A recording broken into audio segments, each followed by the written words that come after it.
नमस्कार दोस्तों, मैं डॉक्टर सर्वेश कुमार। आप सभी को आपके अपने यूट्यूब चैनल पे हार्दिक स्वागत है।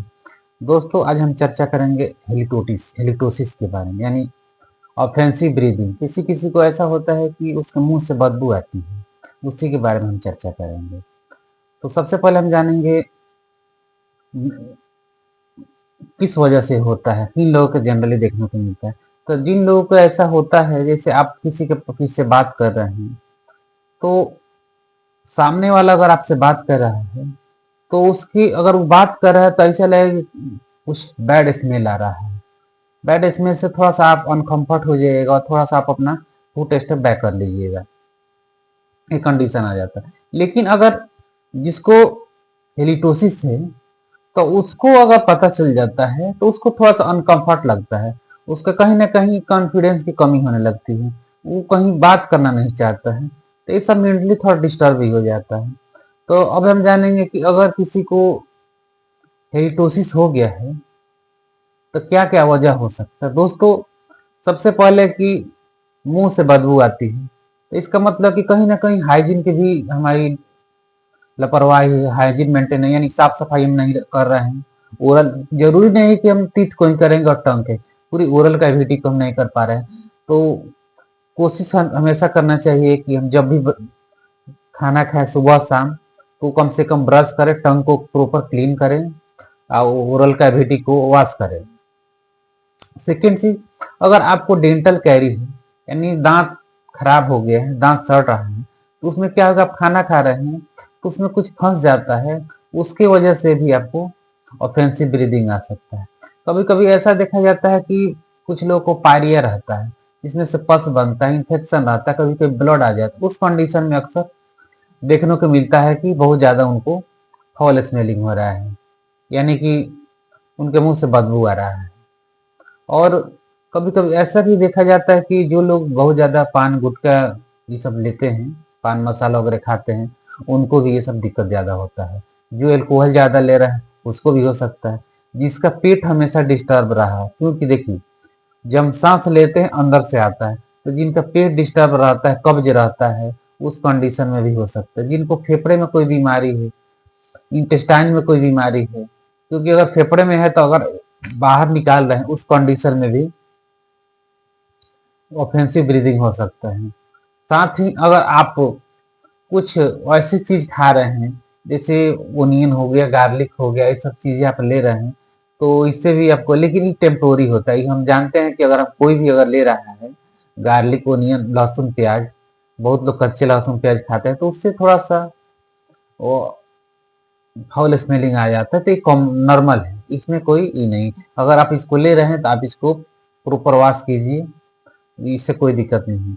लेकिन अगर आपको किसी हाइजीन की वजह, हाँ, अगर आपको किसी बीमारी की वजह से लग रहा है कि अगर डेंटल है, तो आप नियर अपने डेंटल से मिलिए, डेंटल से प्रॉपर गाइडेंस लीजिए, उसका इलाज करें। लेकिन अगर आपको किसी बीमारी के कारण से, तो बीमारी का प्रॉपर ट्रीटमेंट लीजिए। साथ ही आप ब्रश सुबह शाम कीजिए।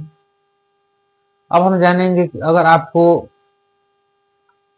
हेलिटोसिस हो गया है तो क्या करना चाहिए। दोस्तों, हेलिटोसिस अगर आपको हो गया है तो आपको तो हाइजीन मेंटेन करना ही चाहिए। साथ में आप कोशिश कीजिए कि हरी पत्तेदार सब्जियां, सलाद, फ्रूट्स, ये सब ज्यादा लें, कब्ज ना होने दे, क्योंकि कब्ज होगा तो भी दिक्कत हो। डेंटल कैरी हो गया है तो डेंटल को प्रॉपर साफ रखें, हमेशा साफ रखें। अगर आपको पायरिया हो गया है तो पायरिया का प्रॉपर ट्रीटमेंट ले, क्योंकि सबसे बड़ा कॉज वो भी हो सकता है। अगर आप पान मसाला गुटखा ये सब ले रहे हैं, तो कोशिश करें इसको धीरे धीरे कटअप करें, बंद करें। कोई स्पाइसी चीज अगर आप ले रहे हैं, बहुत लोग होता है फास्ट फूड ज्यादा लेता है, फास्ट फूड की वजह से भी कब्ज होता है, उसको क्लियर स्टूल नहीं होता, उस कंडीशन में फाउल स्मेलिंग होता है।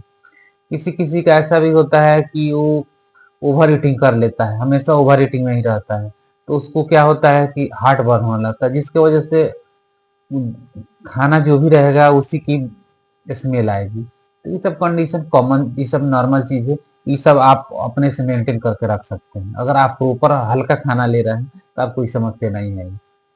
दोस्तों, अब हम जानेंगे होम्योपैथिक ट्रीटमेंट के बारे में। दोस्तों, होम्योपैथिक ट्रीटमेंट बताने से पहले ये बताएंगे कि अगर आपको कोई ऐसी बीमारी है जिसके वजह से आपको पायरिया है, तो उसका सबसे पहले ट्रीटमेंट लीजिए। जैसे आपको कोई लंग्स में बीमारी है, कोई स्टोमक में बीमारी है, या कोई ओरल कैविटी में हो गया है, या अब पान मसाला ज़्यादा लगा जिसकी वजह से ओरल कैविटी है वो आपका पूरा खराब हो गया है, पैचेज बन गया है, रेड हो गया है, उस कंडीशन में ओरल कैविटी की ट्रीटमेंट लीजिए। साथ में अगर आपको डेंटल कैरीज है, डेंटल दांत खराब हो गया है, तो उस कंडीशन में उसका ट्रीटमेंट लीजिए। उसमें कुछ भरवाना होगा तो भरे, नहीं तो दांत को निकलवा लीजिए। आपको पायरिया है तो उसका भी ले सकते हैं ट्रीटमेंट। अब हम जानेंगे होम्योपैथिक ट्रीटमेंट के बारे में। दोस्तों होम्योपैथिक ट्रीटमेंट में जो बहुत अच्छा वर्क करता है उसके बारे में हम चर्चा करें तो जो हमारी सबसे पहली मेडिसिन है मर्कसोल। मर्कसोल उस कंडीशन में लेंगे अगर आपको बहुत ज़्यादा सलाइवेशन हो रहा है, पायरिया है, थोड़ा सा ब्लड भी आ जा रहा है, तो उस कंडीशन में मर्कसोल 30 की 4 बूंद 3 बार ले सकते हैं। अगर इसके बाद की मेडिसिन है नक्स भूमिका। नक्स भूमिका उस कंडीशन में अगर आपको कॉन्स्टिपेशन है, कॉन्स्टिपेशन की वजह से स्टूल सही नहीं हो पाता है, बार बार जाना पड़ता है लेकिन क्लियर नहीं होता है, आपकी जो हैबिट है सेडेंट्री हैबिट है, प्रॉपर वाटर नहीं लेते हैं, उस कंडीशन में आप नक्स भूमिका ले सकते हैं। नेक्स्ट मेडिसिन है क्रियोजूट। क्रियोजूट कब लेंगे? अगर आपको पायरिया हो गया है, दांत में डेंटल कैरीज हो गया, वहाँ का दांत ब्लैक हो गया है, उस कंडीशन में आप क्रियोजूट 30 ले सकते हो। क्रियोजूट 30 की 4 बूंद 3 बार लगते हैं। हमारी नेक्स्ट मेडिसिन है प्लम्बमेट। प्लम्बमेट भी क्रियोजूट की तरह ही काम करता है, उसको ले सकते हैं। नेक्स्ट हमारी मेडिसिन है सल्फर। सल्फर अगर आपको बहुत ज़्यादा ऑफेंसिव ब्रीदिंग हो रहा है तो सल्फर डेली सुबह में कम से कम 1 सप्ताह लीजिए। सल्फर 30 की 4 बूंद सुबह खाली पेट लेना है, उससे आपको ज़्यादा रिजल्ट अच्छा मिलेगा। दोस्तों ये रही हमारी चर्चा हेलिटोसिस या पायरिया के बारे में, सॉरी हेलिटोसिस या ऑफेंसिव ब्रीदिंग के बारे में। तो दोस्तों फिर मिलते हैं नेक्स्ट वीडियो में, तब तक के लिए जय हिंद, जय भारत। स्वस्थ रहिए, खुश रहिए, सदा मुस्कुराते रहिए।